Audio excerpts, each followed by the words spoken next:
Why, hello, everyone. It has been a while. I am back. It's another episode of the Roma Press podcast. I hope all of you are doing well.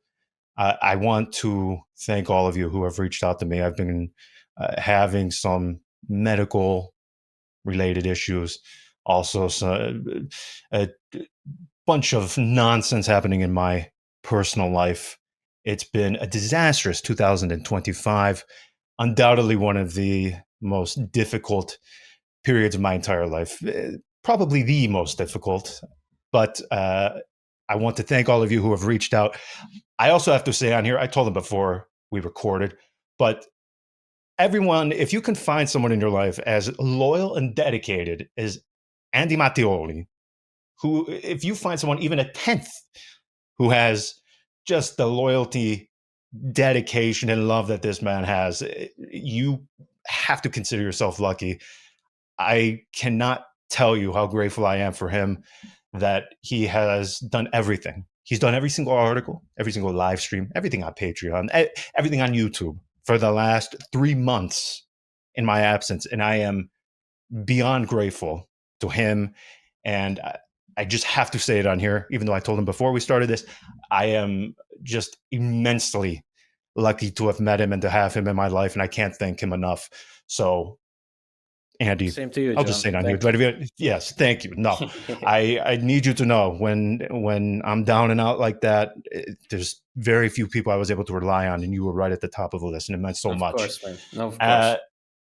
So naturally, I picked, I guess, a very intriguing 3 months to be gone, and I was glad that I was able to return right at the beginning of the summer when all the usual Roma festivities begin, which, of course, began with the appointment of a man who I have criticized nonstop on this podcast. Let me remind you. Not only did you criticize him a year ago, we were both making fun of him for wearing jeans, to a Europa League final, which he won. Yes, which he won. correct. So let's just show the record that we laughed at our current manager, who basically, I mean, he's exposed us all the time. He's the reason why we failed to qualify for Champions League repeatedly. Even this year, John, Yes. when Roma were on an unbeaten streak, and that streak was broken by none other than Gian Piero Gasperini. Yes. They faced Atalanta in Bergamo. That was the game that decided that Roma are not going to the Champions League, which is it's perfect that now he's the man sitting on our bench.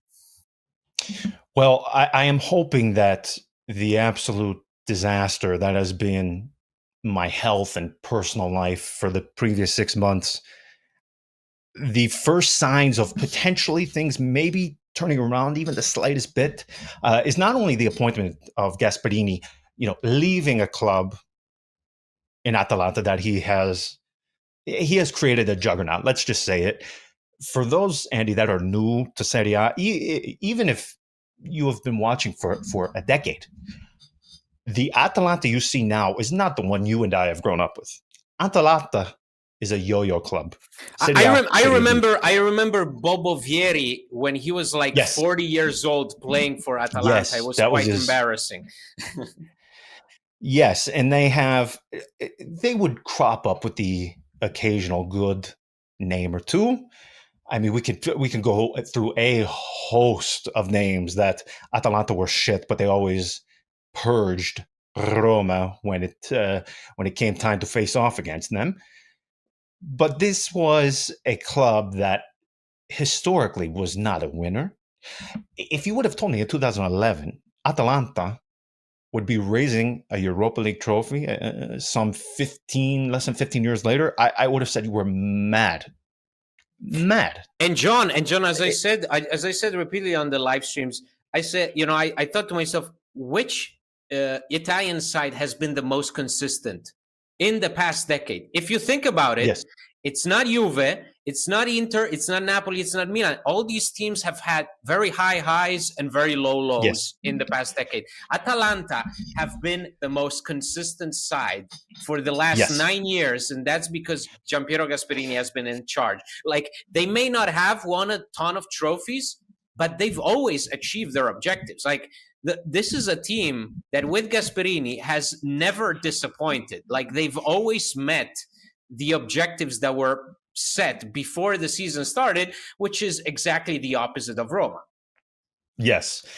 And I made the mistake of turning on Sky Sport when the news started first to emerge. And as per usual, it was very good analysis saying, oh, what is he doing? Obviously, Atalanta, they're going to shepherd in a new era, as is Roma. By the way, I have to add to the previous point about potentially the tides turning, not only in my favor, but perhaps Roma and all of us as AS Roma supporters. They appointed Ivan Juric.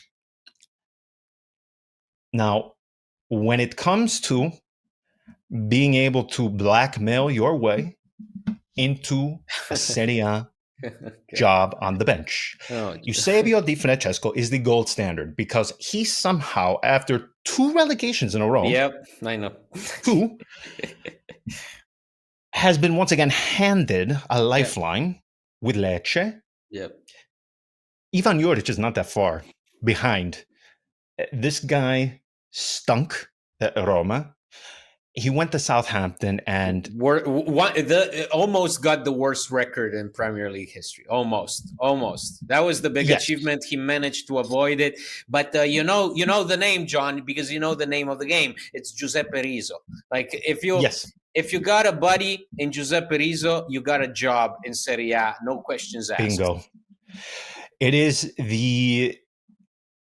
very Italian. Like, you wouldn't see this sort of shit in the Premier League, you know? Like, I mean, we could go through the host of names that just get recycled.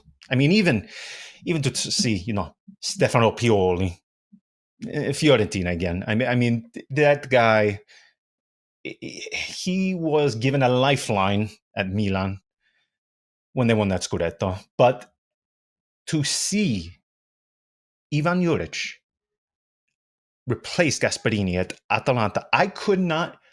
The level of fury. If I lived in Bergamo, which that's crazy. We know that will not happen. No, it will never happen. No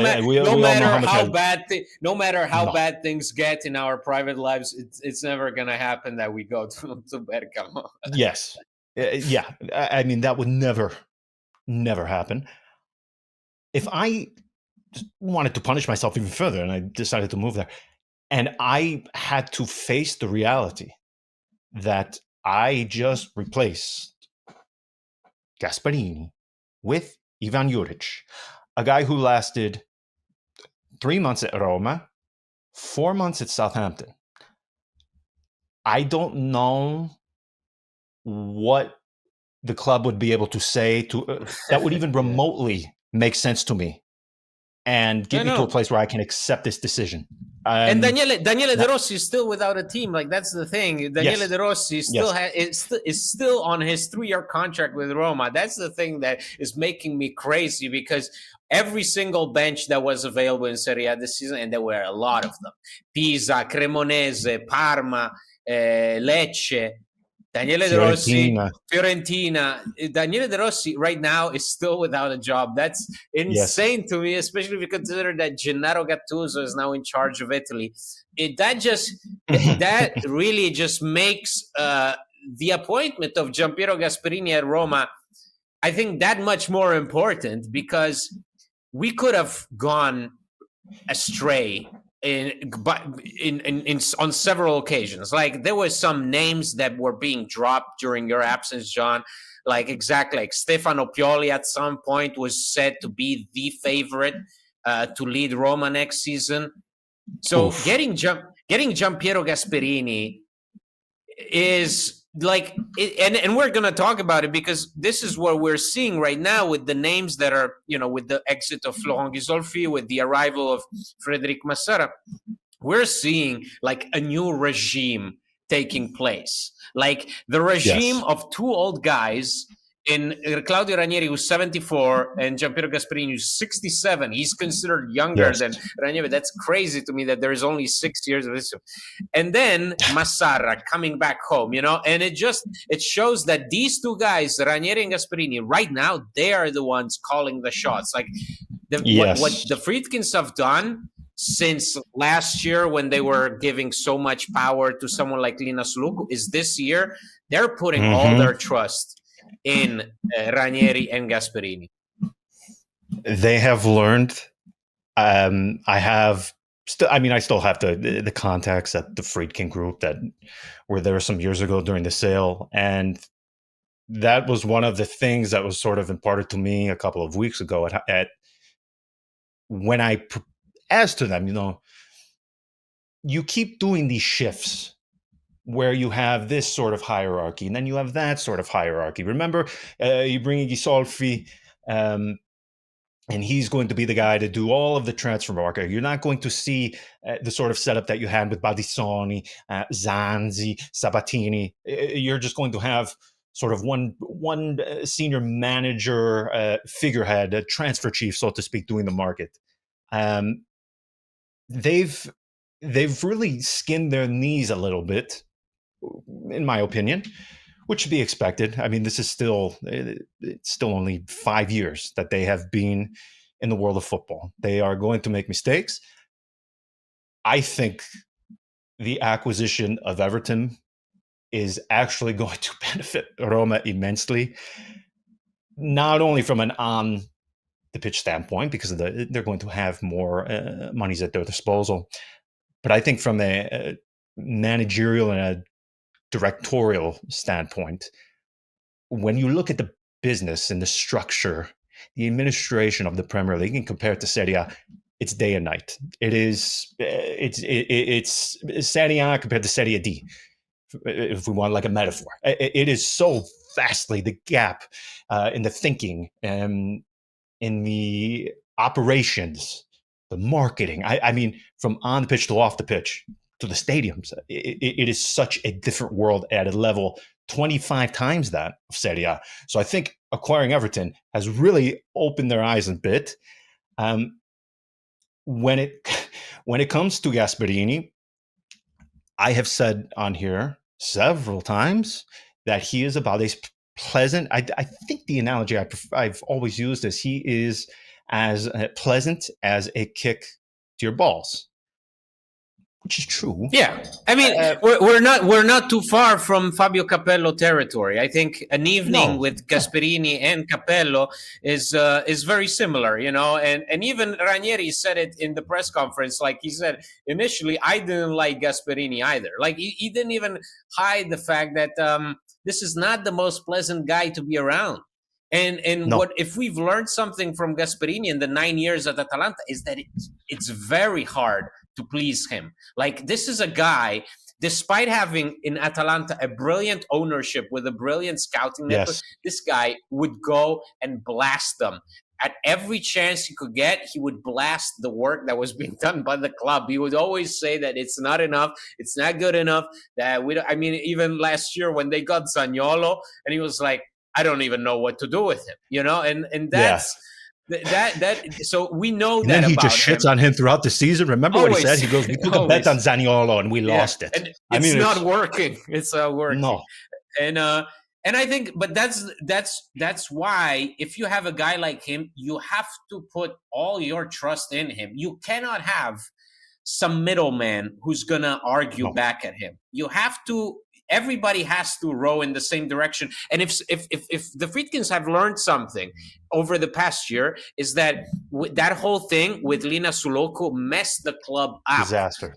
Yes. It was a disaster because you had Florent Ghisolfi, who came in, theoretically, he was in charge of the sporting area, but was he? It was, after all, Lina Suloko who got the deal for Salamakers done, right? And then Suloko who had disagreements with De Rossi. So who's responding to who? Who's in charge?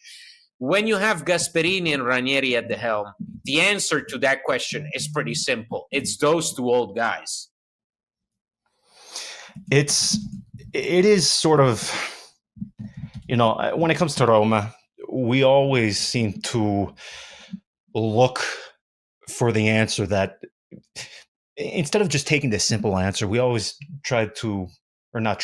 we always make it far more complicated than what it has to be.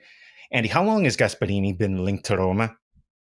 5 years now? I mean, he has been linked to Roma He was for supposed to no, he was supposed to come when Paulo Fonseca came. That was the yes, earliest yes, that was the earliest link.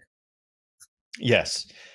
And it always made sense from the standpoint of, listen, this guy, we always hear this word project and we always hear this bullshit about building things. Yeah. I mean, the word project, if you want to find a way to upset a supporter of AS Roma fast, mention the word project and building, and add the adjective sustainable. That is, you have essentially pre-purchased your flight out of the club because people are going to go mad. But the fact of the matter is, as angry as those words made a lot of us, that's what Roma have been, and they have not had anything even remotely sustainable. They have not had anything even remotely consistent.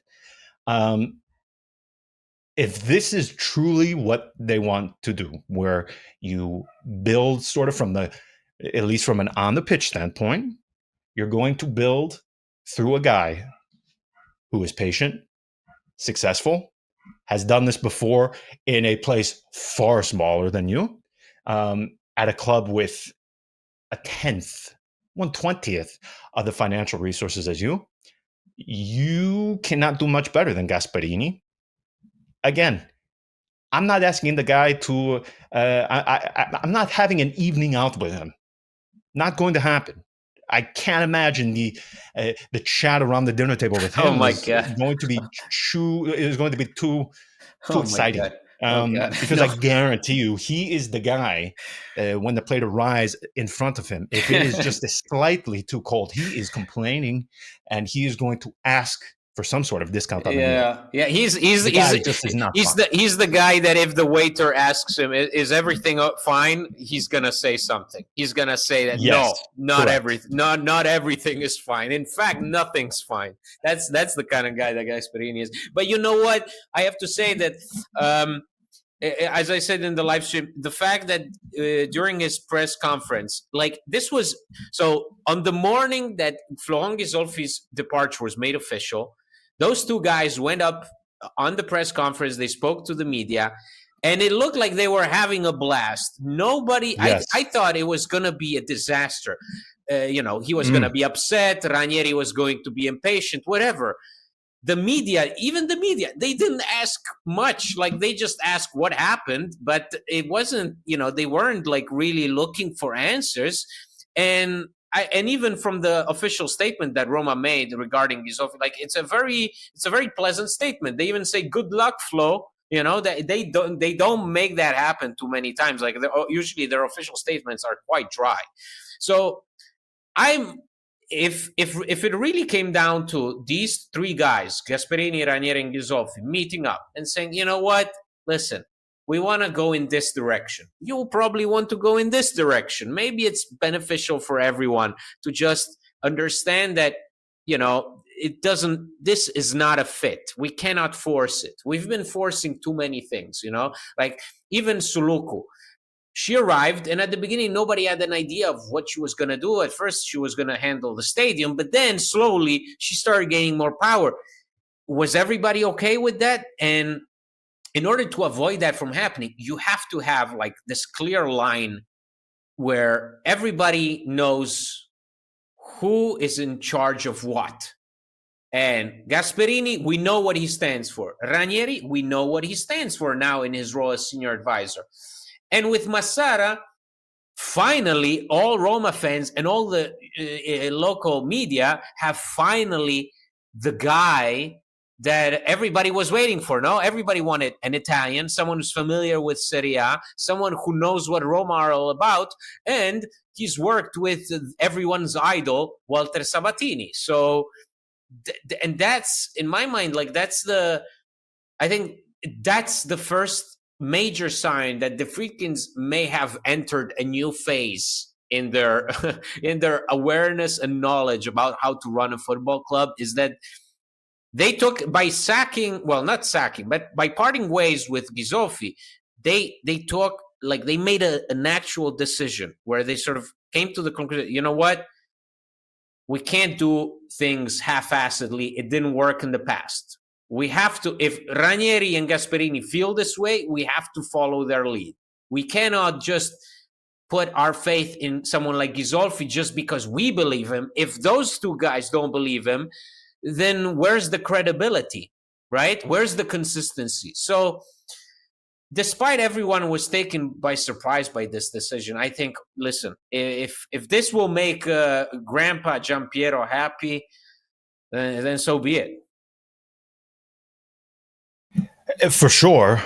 The other thing, too, that you get with Gasperini, and this is something that has really plagued Roma, particularly last season, is day one, you are going to have a playing style. You are going to have an identity. You will have an identity in the playing style. You will have an identity in the formation. Gian Piero Gasperini is you are not getting any surprises. He is just about as consistent as the sun rising in the morning. You are getting three at the back, balls to the wall pressing. Balls to the wall pressing. You watch how many of these guys in training, because for those of you who don't know, this guy's his training sessions renowned for the amount of running. And you have a lot of players that, if you look during his time at Atalanta, you had a few players who wanted to leave the club and ultimately did leave because just the training sessions, and in their words, they were mad. You were running so much. And it doesn't take a genius to know that. All it takes is watching 5 minutes of Atalanta. I mean, playing against them.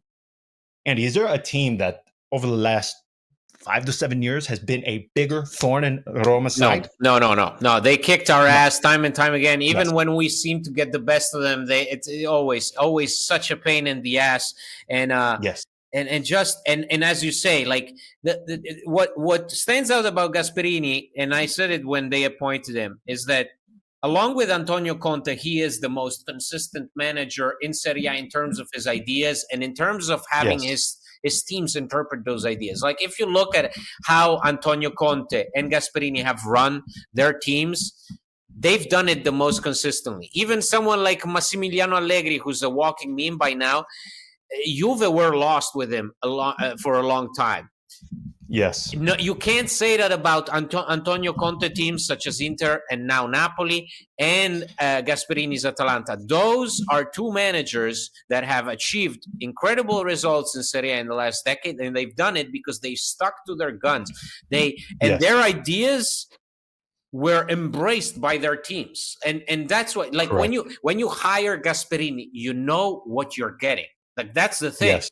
You're not going to be speculating, oh my God, is he going to do this? Is he going to... No. You know, 3-4-3, wingbacks who are pushing like crazy, who are scoring like crazy, and a team that is aggressive for 90 minutes straight. And if they're not, that's considered a disastrous moment for the team. Yes, I mean, it's blasphemous in the eyes of Gasperini. Again, he doesn't, I mean, he pulls no punches. I mean, again, he purged Nicolo Zaniolo just within the first few weeks of him having arrived in Bergamo.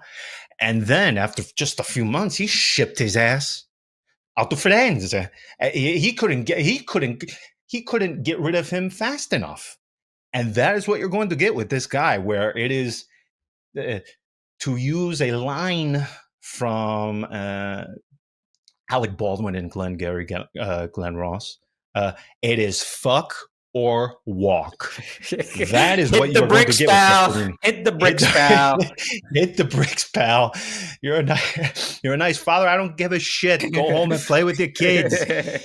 He is not going to spare any of these players. If you are not performing, your ass is out.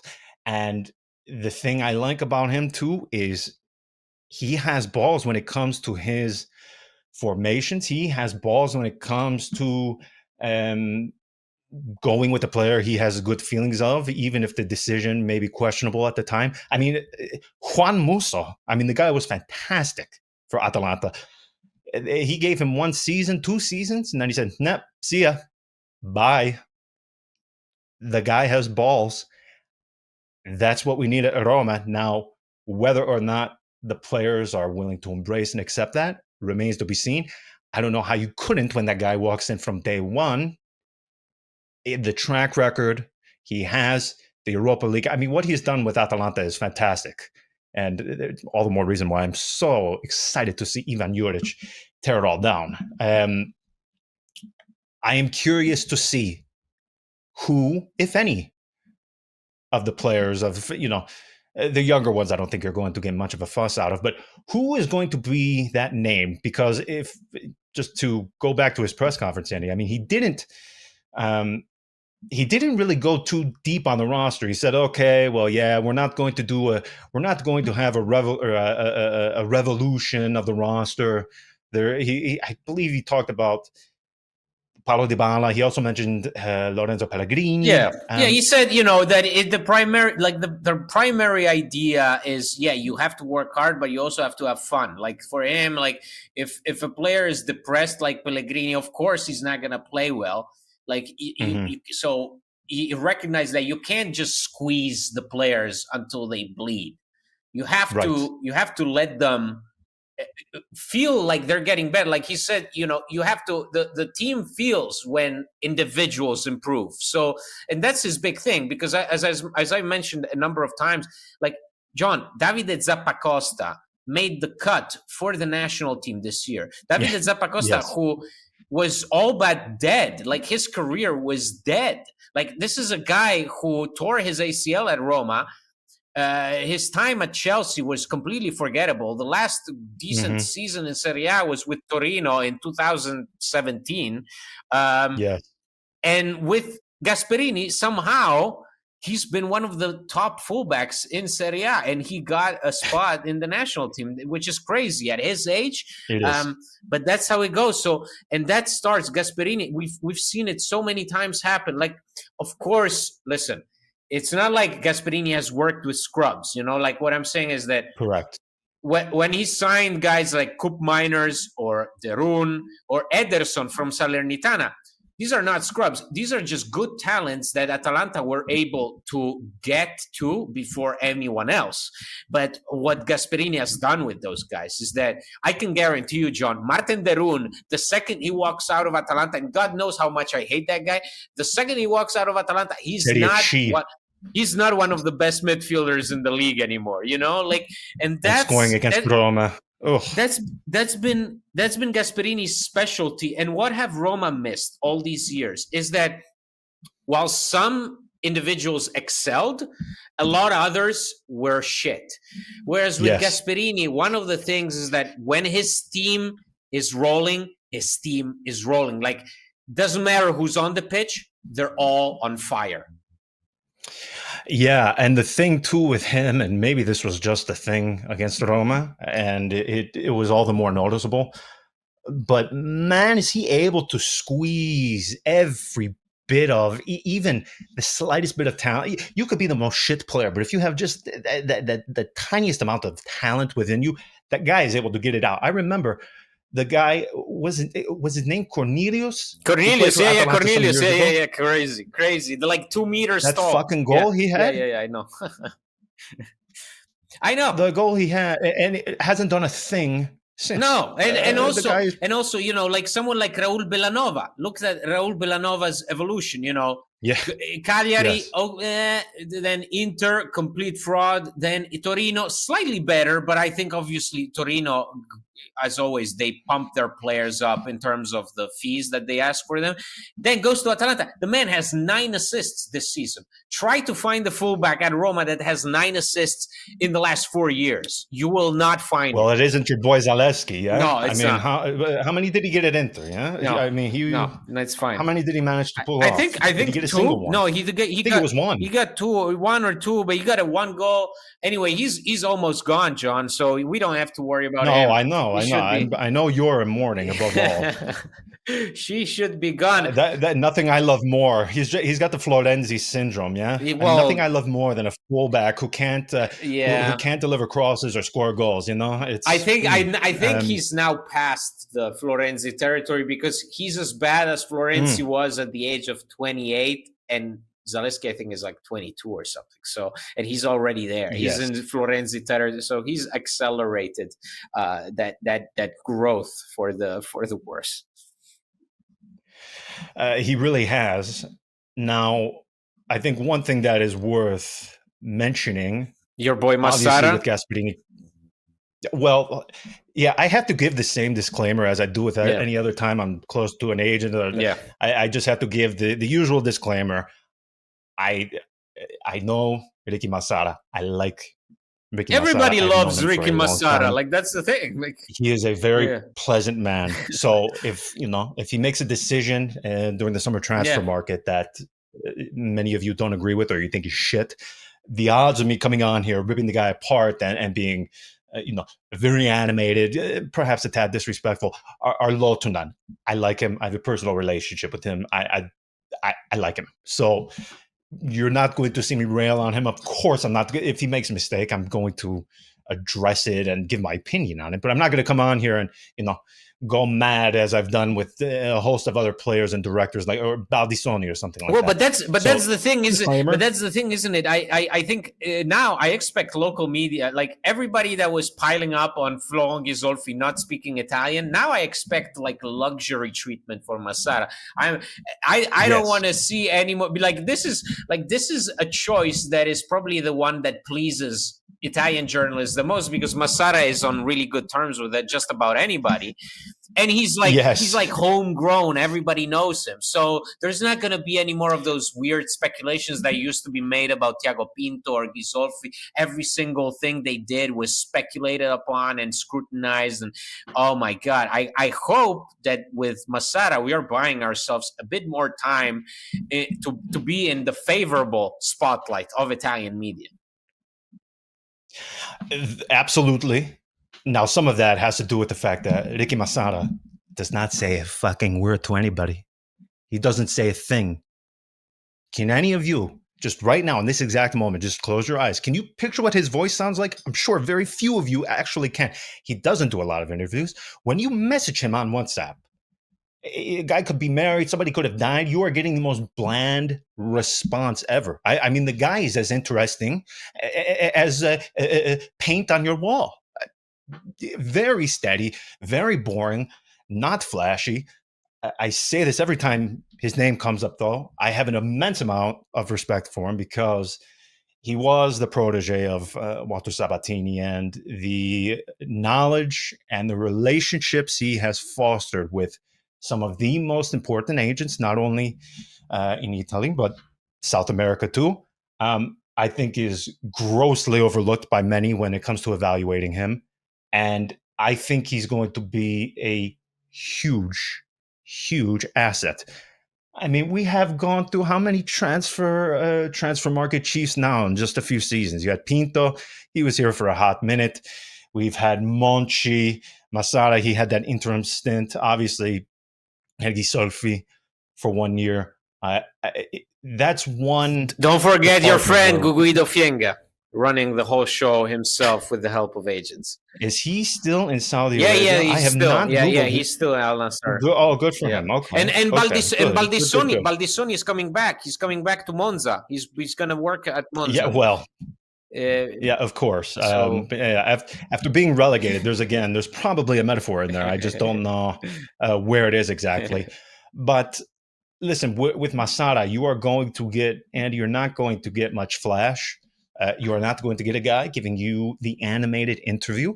Like we even saw with Ghisolfi before some matches, he would get fairly animated. He would say, "Oh my gosh, we got to do this, we got to do that, we got to win." You're not going to see that with Masada. I mean, Milan, last two match days, they're about to win the Scudetto. The guy looks as excited, as if he were standing in line to mail a letter at the post or something. yep, Just yeah. it's mind-boggling how the guy is able to stay so steady and calm. actually envy that of him because, man, whether good, bad, that guy doesn't, like a poker player. I mean, the guy could be playing in True. Monaco professionally. Maybe he is. So at this point, maybe. So that's one of the reasons why I like him. Very unlike his protege, or I should say his mentor, Walter Sabatini, who would give not only the most animated responses, but some of these interviews, I say navel every time gazing, here, but navel gazing. I would say navel gazing. The yes, Sabatini. yeah. I mean, Florenzi is stronger than Dani Alves. I mean, fantastic stuff. You can't make it up. That is one thing that you're not going to get with Massara. And beyond that, beyond this, the personality traits, and you know exactly what kind of football Gian Piero Gasperini plays. You know his preferred tactical setup. You know exactly the kind of players he needs. There's no mystery with any single role on this team, from goalkeeper to the defense to the wingbacks to the midfield to the attack. Everybody knows what is going to be expected of you, what you need, and there is a very big benefit to that, because what did we see last season? We saw Daniele De Rossi completely change from the tactical setup as the previous season. It doesn't work out. We see Ivan Juric come in, toss everything into the bin. Then we see Claudio Ranieri come. He changed a few things. This is one of those times, and I know we said it last season or last summer, and we clearly cursed ourselves with saying, oh my gosh, you have a full summer now. This is great. You actually have it this time, though. But you have it with a manager, and this is the big difference. Gasperini has every single bit of his footballing ideas in place, and they are not changing for anybody. You can't question it. You can't doubt it. It's all there. No. It's all on display, and everybody knows it. Like, there is a track record. Like, you don't, like when when Fonseca came in, everybody, how is he going to set up? How did he play in Ukraine? How did Shakhtar Donetsk play? What players that? No. Here you have 9 years of evidence of Gasperini having his vision. And that's why I say that it's so important for him to come in at this moment in time, because just his name alone means something. Just like Mourinho in terms of personality meant something when you hired him, and it was like this statement appointment made by the Friedkins, as in, here you go, this big flashy name, this guy, him. The same goes for Gasperini. You know what he's about, you know what he wants, and you know what he has to offer on the pitch when his team is really performing up to his standards. Well, and that is sort of a good lead into the last segment here, the transfer market. Paredes. If you want to talk of a player that, if you could not find a midfielder more antithetical to the footballing ideas of Gian Piero Gasperini. If you are looking for an engine in the midfield along the line, Paredes is not Ederson. No. So this is an extremely obvious decision. By the way, one that was going to happen. Paredes, he was giving interviews starting in December about going back to Boca Juniors. So he renewed that contract. He renewed the contract only so that Roma could put that release clause and earn a little bit of money. Exactly. It was just like a gentleman's agreement. Exactly. So there is no surprise that he's going to be on the way out. We can talk about names as to who would be coming, because, of course, with Gasperini, you're going to get just a bevy of players. And, of course, the ones who are most being talked about, though, are not the incoming, but the outgoing. There are a few names that I think a lot of people have been saying as to who wouldn't be a good fit. But beyond Paredes, is there anyone for you that jumps off the page you're thinking, oh no, as far as fit goes, this might not be good?